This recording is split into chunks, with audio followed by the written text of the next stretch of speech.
विद्रुत पॉडकास्टमध्ये आपलं स्वागत आहे. मी आहे इंद्रजित. आणि मी आहे ऋषिकेश. आजचा एपिसोड म्हणजे एक आय ओपनर एपिसोड आहे. तुम्ही किती वेळा ऐकलं असेल की कोलेस्ट्रॉल वाढलं म्हणजे हार्ट अटॅक येणार. But what if I tell you, जे पण तुम्हाला सांगितलं गेलं आहे ते अर्धवट खरं आहे. ते आज आपण क्लिअर करणार आहोत सायन्स आणि लॉजिकनुसार. एक्झॅक्टली. जिमी मूर यांचं पुस्तक आहे कोलेस्ट्रॉल क्लॅरिटी. हे मिसकन्सेप्शनवर स्पॉटलाईट टाकतो आणि सायंटिफिकली आपल्याला सगळं क्लिअर करतो. तर मला सुरुवातीला सांग की बॉडीमध्ये कोलेस्ट्रॉल नसेल तर काय? कोलेस्ट्रॉल असेल तर आपण जगू शकत नाही. कोलेस्ट्रॉल जे आहे ते आपल्या बॉडीमध्ये हार्मोन्स बनतात. जसे की लेडीजमध्ये इस्ट्रोजन, मुलांमध्ये टेस्टोस्टेरॉन, त्यासोबतच कॉर्टिसॉल आणि बायल ॲसिड्स. त्यासोबतच मेमरी बूस्ट करायला मदत करते.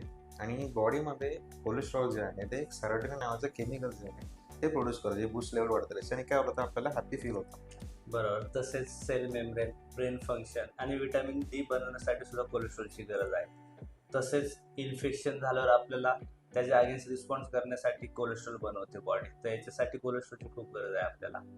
त्यासोबतच लो कोलेस्ट्रॉल लेवल म्हणजे काय, तर डिप्रेशन झालं, अँझायटी आली, तुमचं ब्रेन फंक्शन्स बरोबर होत नाही, मेमरी लॉस होतो. त्यासोबतच कॅन्सरची रिस्क वाढते. तर कोलेस्ट्रॉल जे आहे ते बॉडी बॅलन्स करायचा प्रयत्न करते, कमी करत नाही. लोकांना वाटतं बटर, घी, एग योग, मटण खाल्ले की कोलेस्ट्रॉल वाढतं. बट कोलेस्ट्रॉल आपल्याला कशामधून मिळतं? ॲनिमल फूड आणि ॲनिमल प्रोडक्टमधून. बट जे लोक व्हेजिटेरियन आहेत, जे कोलेस्ट्रॉल खातच नाही, त्यांच्या जेवणामधून येतच नाही, त्या लोकांचं कोलेस्ट्रॉल का वाढते? तसंच की खूप लोक जे आहेत ते लो फॅटवरती गेलेले आहेत. जसे की लो फॅट योगर्ट झालं, लो कर्ड झालं, लो फॅट झालं. त्यासोबतचं डबल टोन मिल्क वगैरे जे आहे ते लोकांनी चालू केलेलं आहे. तरी पण त्यांच्या बॉडीमध्ये कोलेस्ट्रॉल का जास्त आहे, तर याचं कारण एकच आहे की बॉडी जे आहे ती स्वतः 80 to 85% लिव्हरच कोलेस्ट्रॉल बनवते. त्यासोबत जे आपण फूडमधून खातो ते फक्त 15% ॲब्झॉर्ब होत जातं बॉडीमध्ये. आणि बॉडी हा कोलेस्ट्रॉलचं लेवल रेग्युलेट करत असते. म्हणजेच काय, तर आपण जेवणामधून जर जास्त कोलेस्ट्रॉल खात असेल तर बॉडी कमी बनवते, आणि जेवणामधून आपण कमी कोलेस्ट्रॉल खात असेल तर बॉडी जास्त बनवते. आणि आपण खूप एक्सेस कोलेस्ट्रॉल खातोय तर ते बॉडीमध्ये जमा होऊन राहत नाही, तर बॉडी बाईल थ्रू बाहेर काढून टाकते. जे फॅट डायजेशन करण्यासाठी बॉडी बाईल बनवते, तर त्याच्या through excess cholesterol wash out होऊन जाते बॉडीमधून. तर आपण बघूया की असे कोणते कोणते कारण आहेत की ज्याच्यामुळे कोलेस्ट्रॉलची लेवल वाढू शकते. तर सगळ्यात पहिले हायपोथायरॉइडिझम. सेकंड आहे डेंजर क्रॉनिक इन्फेक्शन. थर्ड आहे स्ट्रेस. आणि सगळ्यात महत्त्वाचं की मायक्रोन्यूट्रिएंट डेफिशियन्सी. मायक्रोन्यूट्रिएंट डेफिशियन्सीमध्ये शक्यतो 4 मायक्रोन्यूट्रिएंट खूप महत्त्वाचे आहेत. त्याच्यामध्ये कॉपर, झिंक, सिलेनियम आणि आयोडीन. आयोडीन आणि सिलियममुळे काय होतं, तर थायरॉइड फंक्शन व्यवस्थित काम करतं. त्याची जर डेफिशियन्सी असेल तर थायरॉइड फंक्शन व्यवस्थित काम करत नाही. कोलेस्ट्रॉल शिवाय हार्ट अटॅक येतो का? तर हो. त्याचं कारण आहे इन्फ्लमेशन. इन्फ्लामेशन क्रोनिकल सूज, म्हणजेच की excess amount of sugar, carbs, त्यासोबतच स्ट्रेस झाला, बॅड स्लीप झाली, प्रोसेस्ड फूड झाले, व्हेजिटेबल ऑइल्स झाले, तर ह्यामुळे आपल्या आर्टरीज जे आहेत ते वीक होतात. आता हे आर्टरीज वीक कशामुळे होतात, तर याचं कारण असं असतं की जेव्हा आपण स्मोकिंग किंवा जो कार्ब्स खातो, बॉडीमध्ये ऑक्सिडेशन आणि इन्फ्लामेशनचं प्रमाण वाढतं. मग त्यांना टॅकल करण्यासाठी, जसं की मगाशी मी तुम्हाला उदाहरण दिलं, fireman at a fire side, आग लगाव्यावरती तिकडे फायरमन जातो आग विझवायला. तसंच इन्फ्लामेशन आणि ऑक्सिडेशन जास्त झाल्यावरती तिकडे कोलेस्ट्रॉल जो असतो ते कमी करण्याचं काम करतो. तर आता इन्फ्लमेशन वाढल्यामुळे हार्ट अटॅक येऊ शकतो. बट इन्फ्लमेशन वाढलं काही कसं समजणार? तर त्याच्यासाठी सुद्धा टेस्ट आहे. तर त्या टेस्टला म्हणतो आपण CRP. CRP टेस्ट केल्यामुळे आपल्याला त्याच्यामध्ये समजतं की आपल्या बॉडीमध्ये इन्फ्लमेशन आहे का नाही. त्याच्यापेक्षा अजून एक ॲडव्हान्स टेस्ट आहे, त्याला बोलतो HSCRP. याच्यामध्ये तुम्हाला हार्टचं इन्फ्लमेशन समजतं की हार्टमध्ये इन्फ्लमेशन आहे का नाही. ती तुम्ही टेस्ट करू शकता. तुम्हाला त्याच्यामध्ये समजेल की तुमच्या बॉडीमध्ये किती इन्फ्लमेशन आहे. LDL म्हणजे बॅड कोलेस्ट्रॉल असं आपल्याला सांगितलं गेलेलं आहे. तर आपण LDL ला बोलतो लो डेन्सिटी लिपोप्रोटीन. LDLचं मेन फंक्शन काय आहे, तर पूर्ण बॉडीमध्ये फॅट मॉलिक्युलला ट्रान्सपोर्ट करण्याचं काम LDL करतो. येस. तर LDL मध्ये पण 2 टाईप्स आहे. पहिला टाईप आहे pattern A, large and fluffy, आणि दुसरा पॅटर्न आहे स्मॉल अँड डेन्स. तर आपल्यासाठी याच्यामध्ये खतरनाक आहे जो पॅटर्न बी. तर पॅटर्न बी हा स्मॉल अँड डेन्स असतो, त्याच्यामुळे त्याचे ब्लॉकेजेस व्हायचे चान्सेस जास्त असतात. आणि पॅटर्न एचे ते चान्सेस असतात, तो इझिली ब्लडमध्ये ट्रान्सपोर्ट करू शकतो.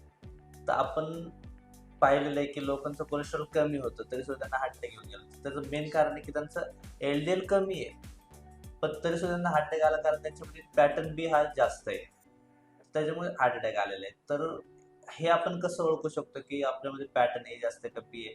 तर आपण टोटल कोलेस्ट्रॉलमध्ये आपलं एचडीएल जे आहे ते जास्त पाहिजे, ते कमी नाही पाहिजे. आणि ट्रायग्लिसराईड आपलं कमीत कमी पाहिजे. जर ट्रायग्लिसराईड जास्त असेल तर तो एक सिग्नल आहे की पॅटर्न बी आपल्या ब्लड स्ट्रीममध्ये खूप जास्त असू शकतं की ज्याने आपल्याला हार्ट अटॅक येऊ शकतो. जसे की नॉर्मल लिपिड प्रोफाईल हे फरक दाखवत नाही. त्यासाठी आपल्याला VAP, NMR आणि APOB टेस्ट करायला लागतात. डॉक्टर्स नेहमी कोलेस्ट्रॉल वाढले की स्टॅटिन ड्रग्स घ्यायला सांगतात.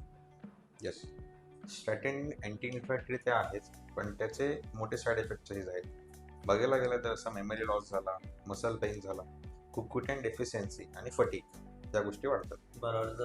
तसंच लिव्हरही डॅमेज होऊ शकतं. लेडीजसाठी तर ही ड्रग्स, जी स्टॅटिन ड्रग्स आहेत ती खूप खतरनाक आहे. तर त्याच्यामुळे त्यांना सुद्धा खूप मोठे साईड इफेक्ट्स होऊ शकतात, हे स्टडीज सांगतात. सो जसं शुगर आणि ऑइल आहे तो कॉम्बो खूपच डिझास्टर आहे. जसं की आपण ओव्हरऑल जरी आपण लोकल दुकानामध्ये गेलो, कुठलेही प्रोडक्ट उचलून बघितले त्याच्यामध्ये most of the time vegetable oils as a palm oil झालं, सीड ऑइल झालं, हे प्रमाण जास्त असतं. त्यासोबतच म्हणजे कापसही प्रमाण जास्त असतं. त्यामुळे आपण सजेस्ट करतो की आउटडोर फूड जे आहेत ते कमीत कमी खाल्ले पाहिजे. जे पण आपण घरी बनवतो, जे पण घरी आपण यूज करतो त्याच्यामध्ये coconut oil as a Amul butter ते तुम्ही यूज करू शकता. जे हेल्दी आहे आणि तुमच्या बॉडीला चांगलं पुढे ठेवू शकतात, तुमचे हार्मोन बॅलन्स करू शकतात. त्यासोबतच तुम्ही 1 महिना जरी ट्राय करून बघितलं तरी पण तुम्हाला अराउंड 3 to 4 kgचा बॉडीमध्ये डिफरन्स आणू शकतो. बरोबर. तर व्हेजिटेबल ऑइलचं जे प्रमाण आहे ते ॲक्च्युअलमध्ये पाहिजे 1:1 रेशोमध्ये ओमेगा 3 आणि ओमेगा 6चं. बट आज ते खूप जास्त प्रमाणात होऊन जाते. ओमेगा 3 तर आपण खात नाही आणि ओमेगा 6चं प्रमाण खूप जास्त प्रमाणात आहे. त्याच्यामुळे इन्फ्लमेशन वाढतं आपल्या बॉडीमध्ये. तर चला आता प्रॅक्टिकल पार्टकडे आपण पाहूया की आपल्या हार्ट हेल्थ बघण्यासाठी कोणत्या कोणत्या टेस्ट केल्या पाहिजे. प्रामुख्याने हॉटेलसाठी जर बघितलं आपण किंवा कोलेस्ट्रॉलसाठी जर बघितलं तर याच्यामध्ये एक HDL जे आहे ते आपल्याला 70च्या अबव लागते. त्यासोबत ट्रायग्लिसराईड जे आहे ते अराउंड 50च्या बिलो लागते.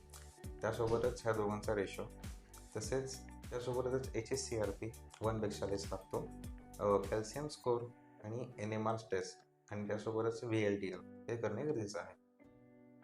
Cholesterol it not a problem, तर ते आपलं आहे हिलिंग रिस्पॉन्स. तर आपण आपली लाईफस्टाईल चांगली केली पाहिजे, म्हणजेच रेग्युलर एक्सरसाइज केली पाहिजे, व्यवस्थित डाएट फॉलो केलं पाहिजे, मेडिटेशन केलं पाहिजे, स्ट्रेस मॅनेजमेंट केलं पाहिजे. याच्यामुळे आपली लाईफस्टाईल चांगली होईल. येस, तर स्टॅटिन घेण्याआधी विचार करा, त्याआधी आपलं शुगर कट डाऊन करा आणि हेल्दी फॅट्सकडे वळा.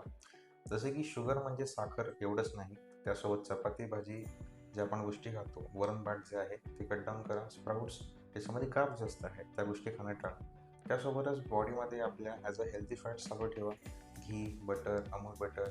त्यासोबतच coconut oil as a milk product झाले, दूध, डेअरी प्रोडक्ट्स वगैरे त्या वाढवा. त्याच्याने आपली बॉडीची हिलिंग चांगली होईल. फिट ट्रूथ पॉडकास्टला फॉलो करा. Because clarity save life. तसेच तुमच्या याच्यामध्ये काही क्वेश्चन्स असतील तर आम्हाला कमेंट्स करा. ओके, तसंच तुम्हाला कुठल्या न्यूट्रिशन ॲडवाईस वगैरे हवे असतील तर आम्हाला DM करा.